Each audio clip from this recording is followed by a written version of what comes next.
Mozambique, 38 days, family home. This is a house in northern Mozambique. On the morning we arrived, 2 walls partially standing, no roof, a family of 6, living under plastic sheeting in the yard next to it for 14 months. 38 days later, this is what it looked like. Stay with me. Because what happened between these 2 moments did not go the way I planned, and that is exactly why I want to show you all of it. My name is Sarah. I am 40 years old, and I am a structural architect. I have been doing this work for over a decade, and I still arrive at every site without assumptions. Every building has its own history, its own failures, its own surprises behind the walls. The only way to know what you are dealing with is to get there and look. I flew into Maputo and connected north to Nampula. From Nampula, the drive to Mekuburi district took 3.5 hours. The last 40 kilometers were unpaved and badly degraded after the previous rainy season. 2 river crossings with no bridge, both passable in the dry season. I noted them immediately. If the long rains came early, those crossings would affect every delivery in the final weeks of the project. The house belonged to Armindo, 44 years old, a carpenter, and his wife Graça, who ran a vegetable plot and sold produce at the local market. They had 4 children, ages 7 through 16. The house had been built by Armindo's father in 1988. Concrete block walls, timber roof structure, corrugated iron sheets. It had stood for over 30 years. Then, Cyclone Freddy came through in early 2023 and took the entire roof off in one night. Without the roof, the walls absorbed 2 full rainy seasons of direct water. By the time I arrived, 2 of the 4 walls had partially collapsed. The other 2 were compromised enough that I would not call them safe without a full assessment. Here is the number I could not stop thinking about before I left Nampula. Cyclone Freddy was the longest-lasting tropical cyclone ever recorded in history at the time of its occurrence. In Mekuburi district alone, over 2,000 homes were damaged or destroyed. 14 months after the cyclone, a significant portion of those families were still in temporary structures, not because the will to rebuild was absent, because the materials, the resources, and the technical support had not reached them. Armindo walked me around the house on the morning I arrived, without saying much. He did not need to. His eldest son, Celestino, 16 years old, spoke enough English to help translate the technical parts of our conversations throughout the project. He turned out to be one of the most useful people on the site. The east and north walls were the 2 still substantially standing. The east wall was plumb, and the block bond was intact, though the render had been stripped by the wind and the mortar joints were exposed and eroded. Repairable. The north wall had a 47mm lean over 2.5 meters, and a diagonal crack running from the upper window corners down to the base. That wall needed to come down. The south wall had partially collapsed, about 60% of its original height remaining. Upper section gone. Remaining courses unstable. Down and rebuilt. The west wall had collapsed almost entirely. 80 centimeters of original height remained over about 1.2 meters of wall length. Everything above that was rubble. The foundation was a strip foundation, visible in the collapsed sections. 2 areas of concern. The southwest corner had a 45-degree crack indicating differential settlement, accelerated by 2 rainy seasons of water running through the collapsed wall above it. The northwest corner was intact, I flagged the southwest corner for repair before any new wall construction in that area. The roof was entirely gone. Not damaged, gone. The cyclone had taken the trusses, the purlins, the iron sheets, everything. I was starting the roof from zero. Original layout. 4 rooms, 2 bedrooms, a living area, and a kitchen. The kitchen had been a semi-open structure attached to the rear of the main block. The cyclone had taken it entirely.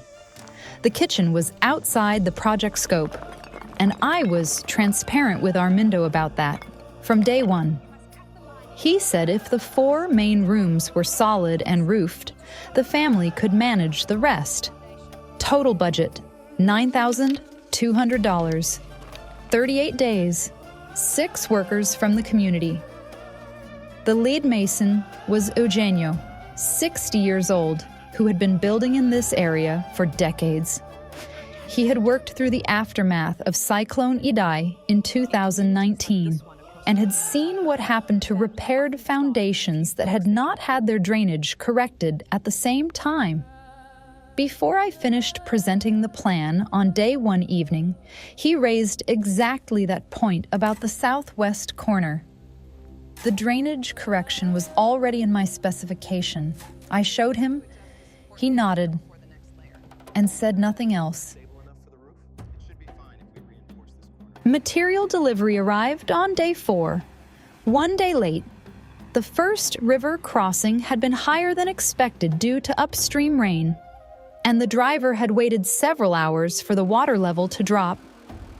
This was the signal I had been watching for. From that point forward, I scheduled all deliveries for early morning departures from Nampula so that crossing delays would not result in overnight stops on the road. The delivery was complete and undamaged, every item present and correct. That was the best outcome I had on any delivery that year. Days 3 and 4, before the delivery, rubble clearing on the south and west wall footprints. Armindo and Celestino worked alongside the 3 construction workers.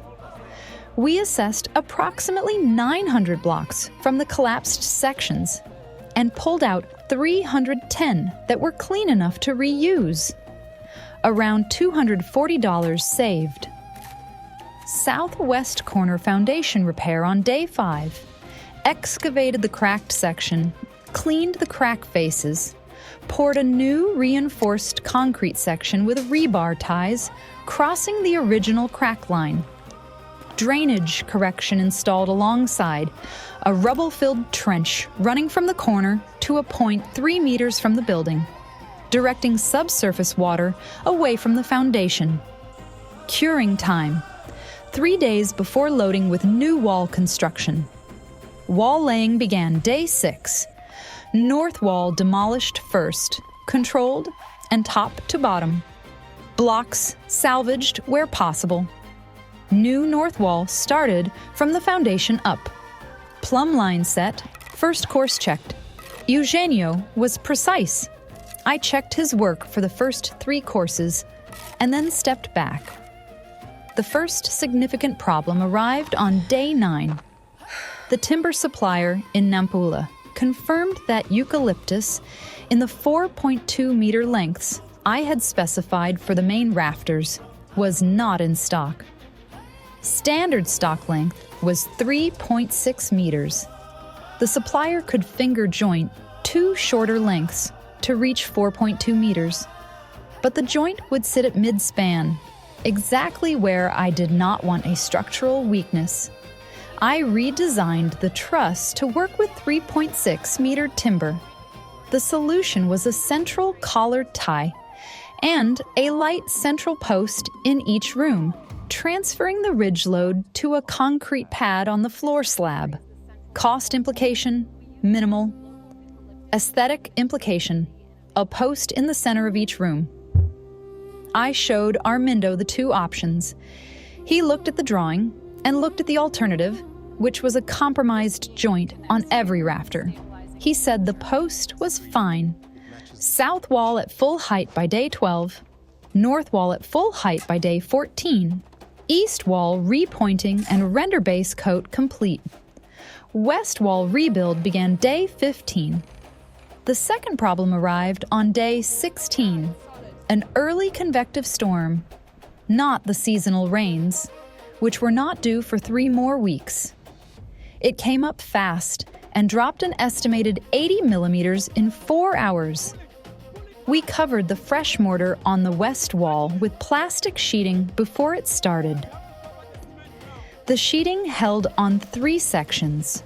On one section of approximately 1.4 meters, the sheeting blew loose before we could resecure it.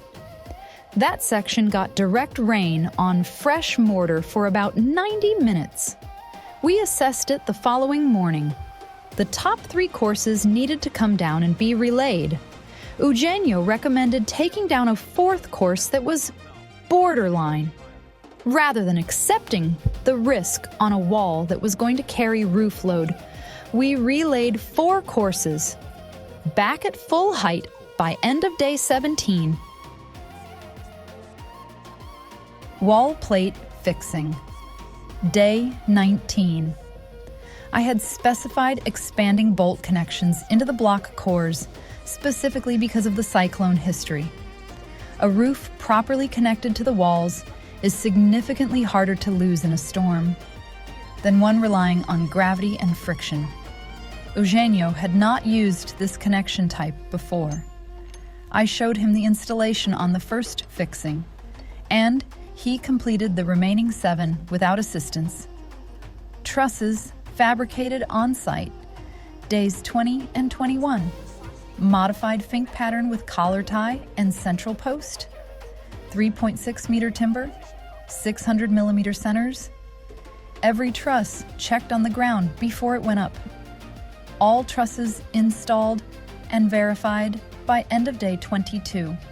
Iron sheets, days 23 and 24. IBR profile, 0.47 millimeter gauge. Connections made with cyclone-rated tech screws and neoprene washers, rather than standard roofing nails. The cost difference for the full roof was approximately $80. Ridge capping fitted. Day 25 morning. House under roof by midday. Day 25. Window frames installed. Days 26 and 27. Doors made by Armindo himself, over 5 evenings after the construction day ended. He was a carpenter. His tools were in the temporary structure in the yard. He made 4 doors. They were better than anything I could have sourced from Nampula. Interior plastering, days 28 through 31. 2 coats, smooth finish, floor resurfacing, days 30 and 31 in parallel with plastering on completed rooms. New concrete screed 50 millimeters over the existing cracked base. Painted with floor sealer, day 33. Tap point installation, day 32. A 500-liter poly tank on a 1.4-meter platform at the rear of the house. Short pipe run to a single tap point at the kitchen area. Manual fill from a borehole 160 meters away. The platform was built from salvaged blocks, exterior render and paint. Days 33 and 34. Light ochre on the upper walls, dark brown dado. Grassa had asked about the color on day 2 when I was walking the site with Armindo. I told her she could choose. She chose ochre. It looked right against the red laterite soil. External drainage channels. Day 35. Along all 4 perimeter sides, directed to low points away from the foundation. Southwest corner channel connecting to the subsurface trench installed during the foundation repair. Day 36. Final inspection. Every room, every wall, every door, every window, every roof connection. All 4 rooms, pass. Tap point, pass. Drainage, pass. All tech screws present and tight. Ridge caps sealed at all joints, pass. Armindo, Grassa, and all 4 children walked through the house with me On day 37, Armindo tested every door. Grassa ran the tap. Celestino stood in the middle of the largest bedroom and looked at the ceiling for a long moment. I gave Armindo the maintenance record, which roof connections to check before each wet season, how to identify early mortar erosion, when to repaint the exterior. The building was handed over with the information to keep it standing. They moved in on day 38. Total project cost at completion, $9,080 against a budget of $9,200. $120 under budget. The full cost breakdown and material log for this project is in the description. Every line item, every supplier, every quantity. It is there for anyone who wants to look at how a project like this is actually costed. Armindo's family had been living under plastic sheeting for 14 months. The house has a roof now. The walls are plumb, the doors lock, and the tap works. That is what was built. If you want to follow the next one from the start, leave a comment below and tell me what you want to see on the next project. The work continues.